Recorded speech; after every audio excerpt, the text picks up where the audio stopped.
statement that has now been issued by the Islamic Emirate.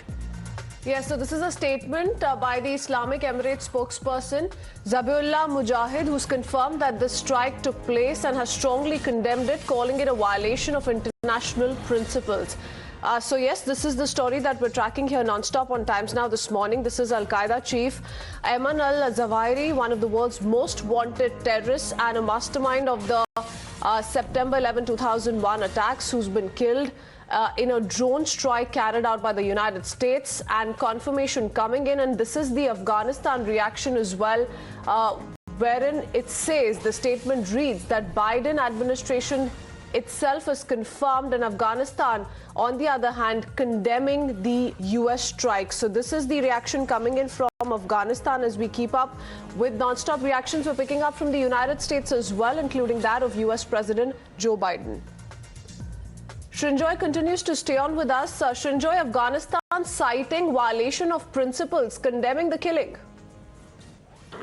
They can say anything they want, but the fact that the largest concentration of terrorists is in Afghanistan, how do you explain that? How do you account for that? And the fact that the most wanted terror leader in the world was in Afghanistan, again, how do you account for that? This is exactly what the world feared. This is what the UN Security Council feared, that Afghanistan would become a country that would attract terrorists from all over the world. And Afghanistan would use this, and these terrorists would use Afghanistan as a base to attack nearby countries. And there is a fear that this is going to happen. The first part is already there, and the evidence that is before all of us, that al-Zawahiri was in Kabul. Now, why was he in Kabul? Because in Kabul, he felt he was safe. And if he felt he was safe in Kabul, it's naturally because the Taliban government supported him, gave him sanctuary. And that is something that has to be kept in mind. Why is the Taliban government giving sanctuary to the worst terrorists in the world? And that is something that the Taliban will have to explain, not just condemn an attack. Sure, this was an attack on Afghan territory, but what was the cause for it?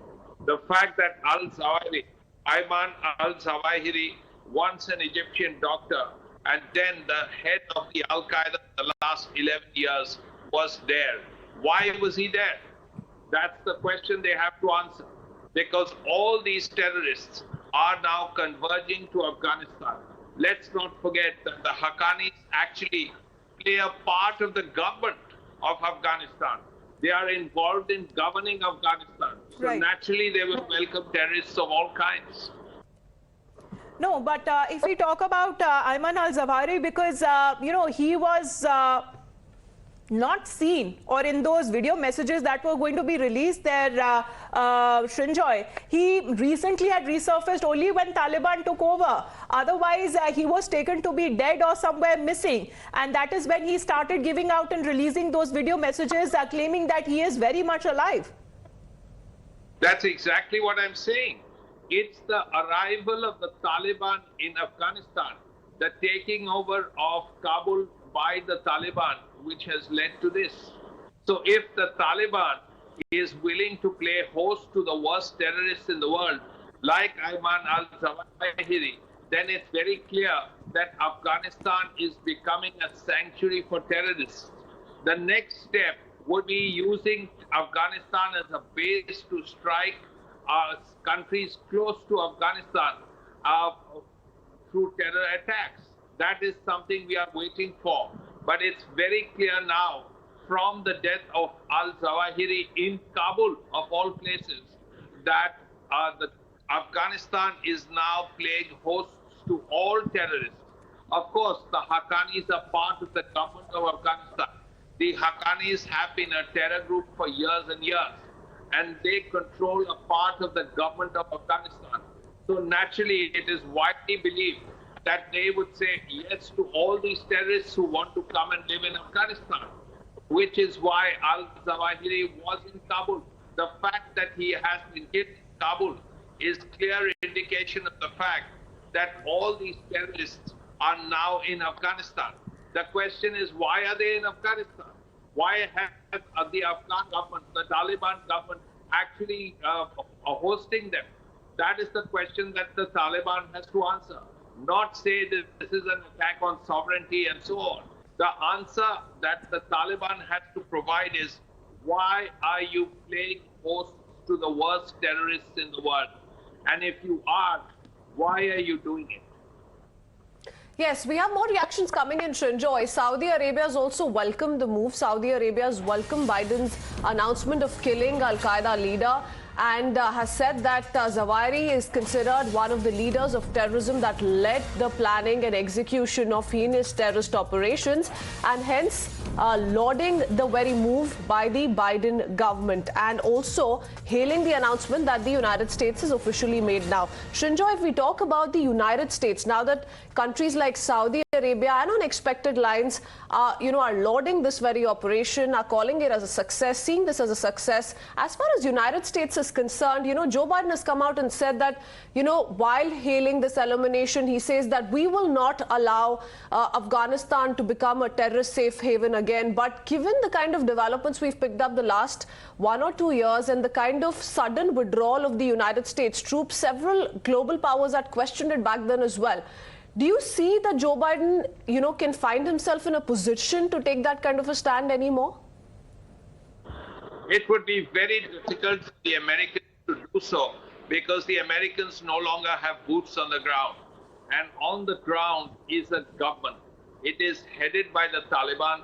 It is supported by the Haqqani network, and it is supported very, very strongly by the current Pakistan government, particularly the ISI.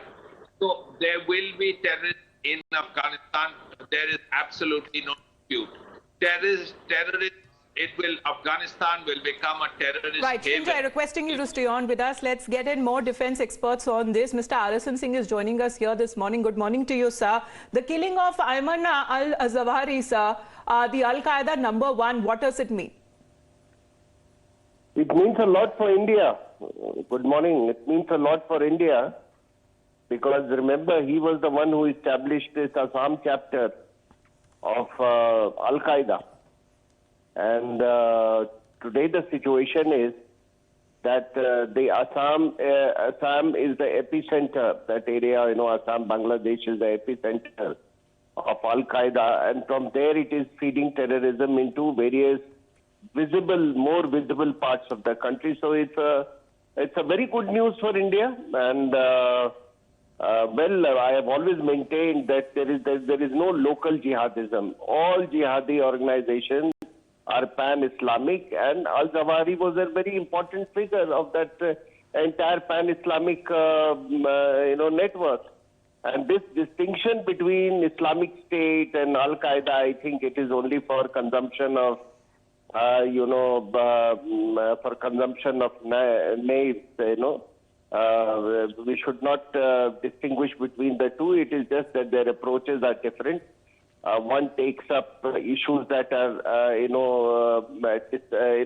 distant foreign lands, and one is, engaged in, setting up some kind of Islamic caliphate. And after Syria, they have not, by the way, they have only dispersed, trying only to, assemble. They have only changed their modus operandi. So this is not only a setback to Al-Qaeda, it is also a setback to the Islamic State and the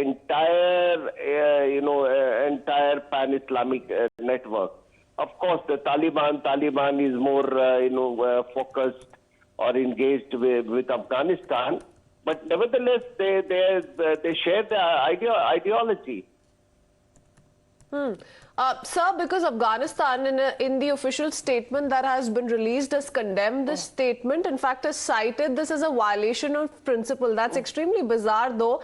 But what do you make of, Afghanistan once again officially taking that stand? Because things have certainly been deteriorating within the country ever since Taliban took over.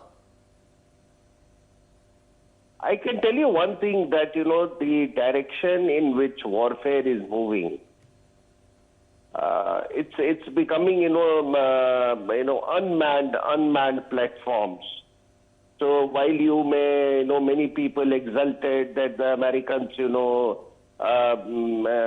withdrew lock, stock and barrel, that's not entirely the case. When you have the technology to target somebody, from a distant land through unmanned platforms, why should you shed blood? And that is this is not the first time that is happening. If you actually look at the list of people who have been targeted in the same manner by unmanned aerial platforms or oblique drones, you see Soleimani, then, one jihadi in Yemen, several of them, and so many of them in Afghanistan, and now it is al-zawahri. So that is one aspect we have to ponder about. That it's not only the kinetic effect which achieves the results, where we are moving in a totally different direction as far as warfare is concerned, and it is having an impact on you also. Right, sir. I mean, so many drones operating now, along the Indo-Pakistan border. I mean, sometimes I tend to, ponder that has the border fencing lost its relevance? Absolutely, because you've been talking about how it impacts India, but also globally as well. So many of those countries have already started reacting, like the Saudi Arabia and also Canada.